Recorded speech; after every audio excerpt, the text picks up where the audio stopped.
एक बात बताइए पत्रकार महोदय आप, जो वे 11-12 गौएं हमने 11 गौएं थी जो वहाँ रेस्क्यू करवाई थी, उनमें से सिर्फ 10 गौएं गौशाला में पहुंची हैं। 11वीं गौ कहाँ है? प्रशासन कहाँ है? वो 3 स्टार वाला हमें धमका रहा था यार, इनका गुस्सा यहाँ तक है, मरवाने की धमकी दे रहा था वो हमें, बड़े गांव के बीच में मरवाने की धमकी दे रहा था। झुकूंगा नहीं, कार्रवाई उस सरदार पे भी होगी जो वो सरपंच था, मैं करवाऊंगा, लेकिन एक बार मेरे को खड़ा हो लेने दो। जैसे हम डीसी साहब से मिले, हमने डीसी साहब को दी, डीसी साहब ने थोड़ी पढ़ी, तो डीसी साहब ने पढ़ी तो बोला बच्चा कोई नहीं तुम्हारा काम हो जाएगा।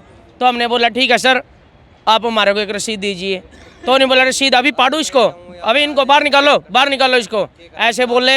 हम उनके बच्चे समान हैं, अगर अपने बच्चों से ऐसे बोलेगा तो अच्छी बात थोड़ी है। इतने बड़े अधिकारी हैं, उनको शोभा थोड़ी देता है बोलना। और डीसी साहब मारता नू करे तेरा गया पाट का फेंकूंगे पर्चे नहीं ना। धन्यवाद भीमराव अंबेडकर साहब जी, जो आपने इतना तगड़ा संविधान बनाया जहां डीसी तक किसी गौ माता की पुकार को नहीं सुन रहा। एक गौ माता जो बेचारी बोल नहीं सकती, अगर हमारे जैसे उनकी आवाज़ को उठाते हैं यार, उनकी आवाज़ को भी नहीं सुना जा रहा। आत्महत्या कर लूँगा, भूखा बैठ जाऊँगा कहीं हड़ताल पर, संभल जो, मैं नहीं किसी ने मानता। मेरे लिए सर्वोपरि गौ माता है और गौ माता के लिए जीऊँगा और मरूँगा, जीऊँगा भी और मरूँगा भी। डीसी साहब ने मेरी कोई सुनवाई नहीं करी, कुछ भी नहीं भाई।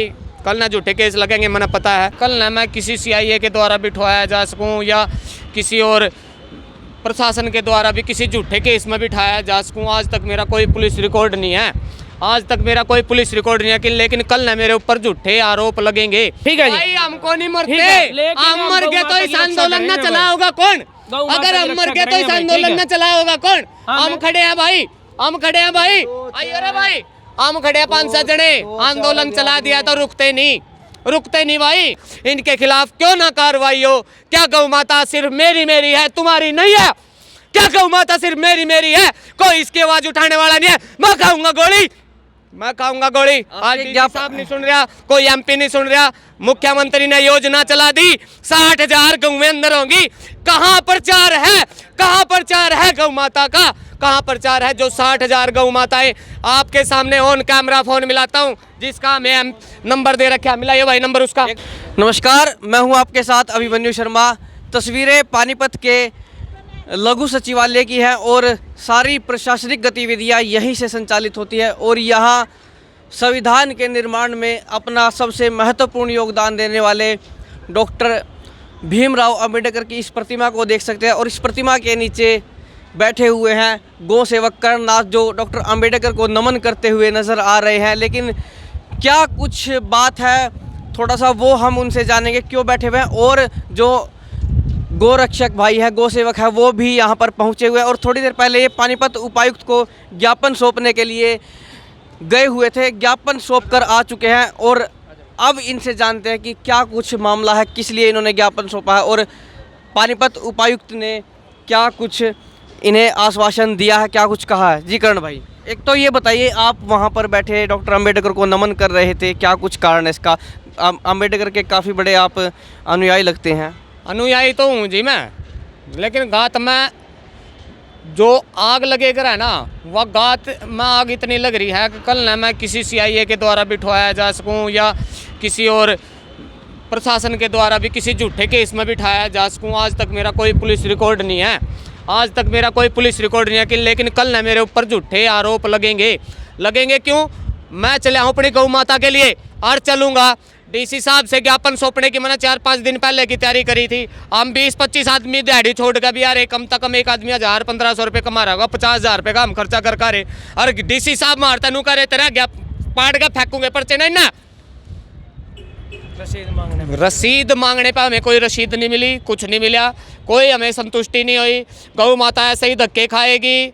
धन्यवाद भीमराव अंबेडकर साहब जी, जो आपने इतना तगड़ा संविधान बनाया जहां डीसी तक किसी गौ माता की पुकार को नहीं सुन रहा। एक गौ माता जो बेचारी बोल नहीं सकती, अगर हमारे जैसे उनकी आवाज़ को उठाते हैं यार, उनकी आवाज़ को भी नहीं सुना जा रहा।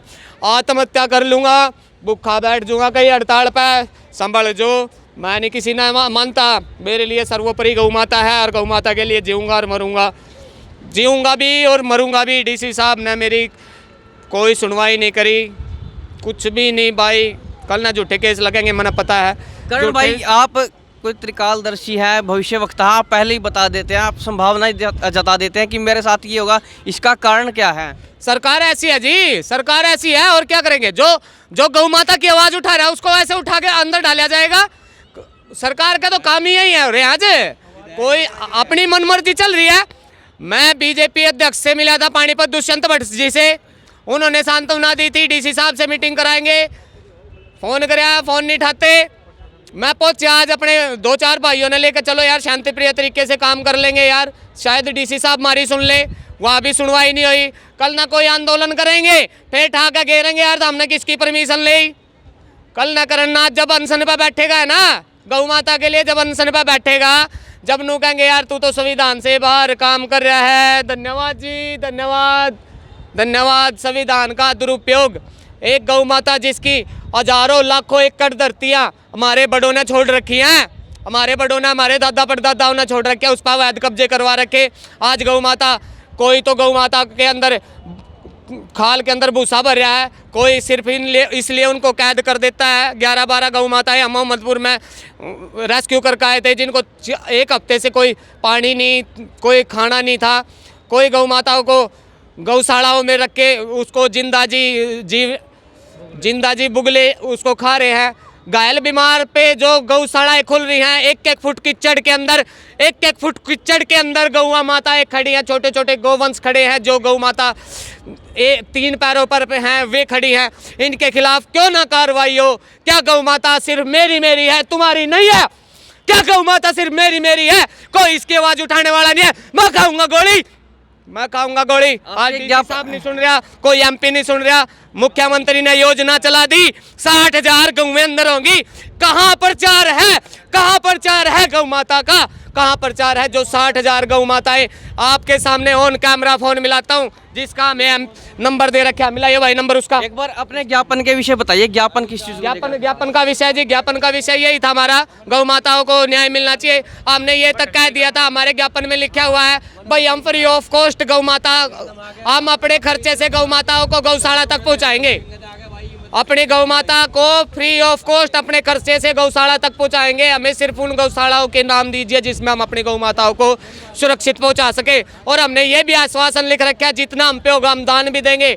लेकिन हमारी कोई सुनवाई नहीं है, गौ माता की कोई सुनवाई नहीं है। इतना अधर्म, इतनी अधर्मी सरकार, कोई और इतने भ्रष्ट जो ये अधिकारी हैं, कोई नहीं हो सकता। जो इस सरकार की मनमानी चल रही है ना, पटकनी मिलेगी, करण भाई पटकनी मिलेगी। जितनी भी जगह हम गए थे, बहुत सी जगह आप गए हैं, हम भी साथ थे, वहाँ पर कम से कम आपके बुलावे पुलिस तो मौके पर थी। पुलिस मौके पे थी।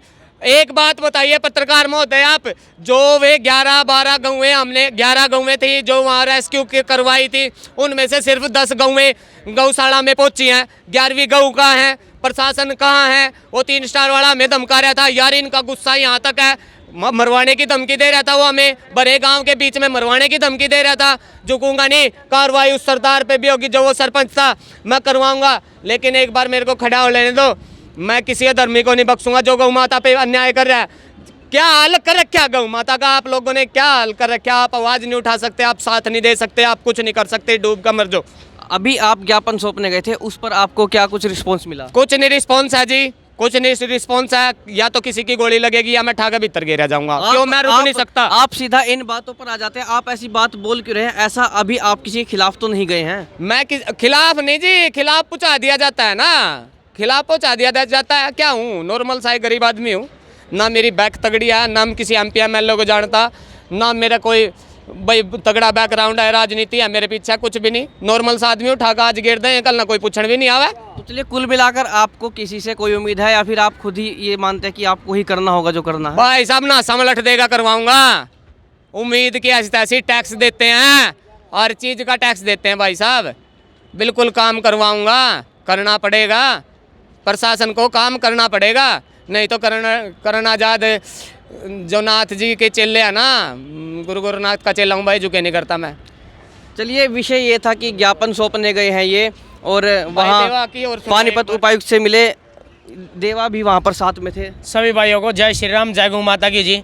जैसे हम डीसी से जब मिले, डीसी को हमने बताया जी ऐसे ऐसे लावारिस गौ माता घूम रही है, इन जो हम इनको सदियों से पूछते आ रहे हैं, इनका स्थान न होने पर ये बेचारी पनियाँ खाती हैं, रोज़ दुर्घटना हो रही है, एक्सीडेंट हो रहे हैं, किसान भी परेशान हो रहे हैं, उनकी फसलों में जाती हैं, फिर कोई लठ मारता है, बाड़ी मार कुछ भी करता है, फिर हमें अफसोस होता है बहुत ज़्यादा। हम किसी गौशाला में अगर कोई गौ माता का एक्सीडेंट हो जाता है, किसी गौशाला में छोड़ने जाते हैं, तो वो भी ये कहते हैं भाई ऐसे नहीं रखेंगे, ये रखेंगे, 200 फ़ोन करवा के फिर गौ माता को अंदर लेते हैं। ये बहुत, जैसे हम डीसी साहब से मिले, हमने डीसी साहब को दी, डीसी साहब ने थोड़ी पढ़ी, तो डीसी साहब ने पढ़ी तो बोला बच्चा कोई नहीं, तुम्हारा काम हो जाएगा।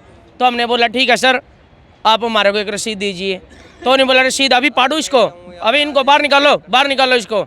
ऐसे बोले, हम उनके बच्चे समान हैं, अगर अपने बच्चों से ऐसे बोलेगा तो अच्छी बात थोड़ी है। इतने बड़े अधिकारी हैं, उनको शोभा थोड़ी देता है बोलना। हम तो उनके बच्चे समान हैं, प्यार से भी कह सकते हैं हमसे, ठीक है। और उसका मतलब जो बोलने का लहजा तो अच्छा नहीं लगा हमको। हम तो यही कहेंगे भाई जहाँ तक हम पे पहुँच है, सुप्रीम कोर्ट, हाई कोर्ट हम जाएंगे, ठीक है, जहाँ तक हमारी पहुँच है। लेकिन गौ माता जय, गौ माता की जय, गौ माता को लेकिन हम ऐसे भटकने नहीं देंगे। हमने इतना भी कहा, लिखा भी है उसमें, तो हम गौ माता के लिए भी फ्री सेवा करेंगे। जितनी भी कॉलोनियों में, गाँव में गौ माता है, डीसी साहब से हम इसीलिए गए थे कि आप हमारे को गौशाला लिख के दे दो भाई, जिस गौशाला में छोड़नी है हम खुद छोड़ देंगे, अपने पैसे छोड़ देंगे, पकड़ेंगे, छोड़ देंगे, गौशाला में छोड़ देंगे, पूरी रसीद देंगे। लेकिन अब कोई सुनने को तैयार नहीं है। हम क्या करें भाई, हम पे दुख नहीं देखा जाता। कई बार तो ऐसा जी करता है भी आग लगा ले, मर जाए, लेकिन फिर ऐसा होता है। लेकिन हम भी लोग तो चाहते ही हैं भी चौधे मर जाए, ठीक है जी। भाई हमको नहीं ठीक है, मरते, लेकिन हम हम मर गौ गए तो माता इस की रक्षा आंदोलन न करेंगे चला भाई। होगा कौन? गौ माता अगर की हम रक्षा मर गए तो इस करेंगे भाई, ठीक आंदोलन है। न चला होगा कौन? हाँ, हम खड़े हैं भाई, हम खड़े हैं भाई, आइए रे भाई, हम खड़े हैं 5-7 जने। आंदोलन चला दिया तो रुकते नहीं भाई। पानीपत की गौएं गौशालाओं में पहुंचेंगी, हर हाल में पहुंचेंगी, हर हाल में पहुंचेंगी। पानीपत गो दर्द मुक्त होकर रहेगा, हम करेंगे भाई। चलिए, ये तो उस राष्ट्र का हाल है जिसमें गाय को माता माना जाता है, नदी को माता माना जाता है, और उसी राष्ट्र में सबसे ज़्यादा दुर्गति भी उनकी हो रही है। क्योंकि भारत का संविधान बहुत ज़्यादा लचीला भी है, कानून बहुत ज़्यादा लचीले हैं, तो ये बातें बहुत ज़्यादा आसान हो जाती है। कानून को तोड़ना, उसकी अवहेलना करना, उसका पालन ना करना, ये बड़ी आसान चीज़ है। और जो कहते हैं ना कि कानून मकड़ी का एक जाला है, ये बात कहीं ना कहीं वास्तव में ही सच साबित हो रही है। और ये कानून वो भी नहीं है जो डॉक्टर अंबेडकर द्वारा बनाए गए थे, उनमें बहुत सारे परिवर्तन जो है वो हो चुके हैं। बहुत से कानून ऐसे हैं जो कहीं ना कहीं भारतीय समाज के विरुद्ध भी हैं। लेकिन चलिए वो बाद की बात है। अभी मुख्य जो विषय है वो गौ माता को लेकर है, जिसके लिए ये पानीपत उपायुक्त के पास गए थे, लेकिन वहाँ से कोई संतोषप्रद आश्वासन इन्हें नहीं मिला है। अब आगे की रूपरेखा देखनी होगी, वो क्या कुछ रहती है, क्या कुछ ये करते हैं। लेकिन आपसे अपील है कि इसके बारे में कमेंट बॉक्स में अपनी राय दीजिए और वीडियो को ज़्यादा से ज़्यादा शेयर कर दीजिए। मैं हूँ आपके साथ अभिमन्यु शर्मा। अगर डीसी साहब आदेश दें तो क्या ये जो गोचरान की धरती है ये मुक्त नहीं हो सकती? अगर डीसी साहब आदेश दें कि भाई गोरक्षकों, आपके सिर पर मेरा हाथ है, आपको हम जो भी वाहन है वो वाहन प्रदान करेंगे, आपको उन गौशालाओं के नाम देंगे। सिर्फ इतनी सीधी बात मांगी थी हमने कोई महल खजाने नहीं मांगे थे डीसी साहब से। हम कह रहे थे हम सेवा करेंगे, फ्री ऑफ कॉस्ट हम करेंगे, लेकिन कोई सुनने को तैयार तो नहीं है ना, कोई सुनने को तो तैयार नहीं है ना। कह रहा संभाल के मैं बैल है उसकी टांग कटी हुई है। अगर हमें कोई गौशाला मिलेगी, हमें कोई जगह मिलेगी, तभी तो हम उनको करेंगे ना। ऐसे क्या हम अपने घरों में थोड़ी रखेंगे उनको? अरे गौशाला भी ले रहे हैं लोग, लेते तो नहीं। अरे गौशाला भी ले रहे हैं, फिर पर्ची मांगा, पर्ची मांगा में कोई सी गौशाला में लेन दे, बता कौन सा क्या मरता है। हम कर रहे हैं खुद से 4-5 साल से सेवा कर रहे हैं, कोई नहीं सुनता मेरे भाई।